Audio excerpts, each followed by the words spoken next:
অসম অৰুণাচল সীমান্তত জাগুনৱাৰা গাঁৱত তিৰাপ নৈৰ ওপৰত নতুনকৈ নিৰ্মাণ হ'বলগীয়া ওলমা দলঙৰ আধাৰশিলা স্থাপন কৰা হয়।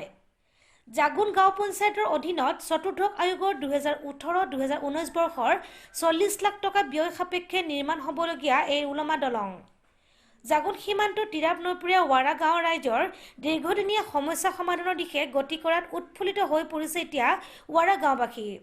স্বাধীনতাৰ কেইবাবছৰ পাছতো এই গাঁৱৰ ৰাইজক কোনো ধৰণৰ চৰকাৰী সা-সুবিধা দিয়া হোৱা নাছিল। গাঁৱৰ ৰাইজে এখন টুলুঙা নাৱেৰে দীৰ্ঘদিন ধৰি তিৰাপ নৈ অতিক্ৰম কৰি আহিছিল। জাগুন গাঁও পঞ্চায়তে ওলঙা দলঙৰ আধাৰশিলা স্থাপন কৰি কামৰ আৰম্ভ কৰাত উৎফুল্লিত হৈ পৰিছে এতিয়া গাঁওবাসী ৰাইজ। জাগুন পঞ্চায়তৰ এনে কাৰ্যক ভূয়সী প্ৰশংসা কৰিছে গাঁওবাসীয়ে। এই দলংখন আমি হেংগিং ব্ৰিজখন পাইছোঁ। গাঁও মানুহ ইমান যে খুচি মানে একদম মানে লাইফত মানে এনেকুৱা আমি পাম বুলি আমি কোনো হেৰি নাছিলে। পাই কিনি আজি ইমান যে খুচি গাঁও মানুহ মানে একদম ইমান খুচি মানে যেনেকুৱা খুচি তেনেকুৱা আমাৰ কাম মানে ছাকচেছ ভাল হ'ব বুলি মই আশা ৰাখিছোঁ।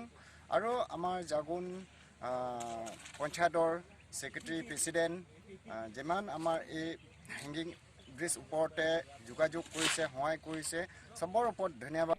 এই আধাৰশিলা স্থাপন কাৰ্যসূচীত জাগুন পঞ্চায়তৰ সভাপতি দীপক শৰ্মা, সচিব মলয় চৌধুৰী লগতে গাঁৱৰ বয়োজ্যেষ্ঠসকল উপস্থিত থাকে।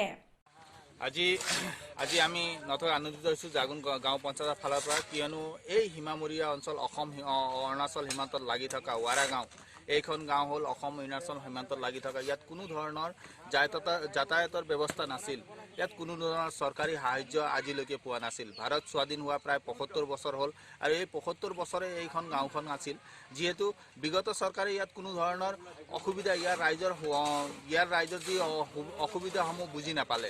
গতিকে আমি এটা কথা সিদ্ধান্তত উপনীত হৈছোঁ যে আমি যেতিয়া কাৰ্যভাৰ গ্ৰহণ কৰিলোঁ প্ৰায় 2 বছৰ কাৰ্যকালৰ ভিতৰত আমি যিসমূহ পিছপৰা অঞ্চলসমূহ আছে, জাগুন পঞ্চায়তৰ অন্তৰ্গত থকা যিসমূহ পিছপৰা অঞ্চলসমূহ আছে, সেই অঞ্চলসমূহ প্ৰথমে উন্নতি সাধন কৰিব লাগিব। সেই লক্ষ্যে আমি প্ৰায় এই ৱাৰা গাঁৱত এটা হেংগিং ব্ৰিজ আজি দিয়াৰ ব্যৱস্থা কৰিছোঁ আৰু ইয়াৰ ইতিমধ্যে আধাৰশিলা হৈ গ'ল আৰু প্ৰায় 3 মাহৰ ভিতৰত এই হেংগিং ব্ৰিজো সম্পূৰ্ণ হ'ব বুলি আশা ৰাখিছোঁ। আমি জাগুনৰ পৰা Sivasankar Thakur report, live Assam daily.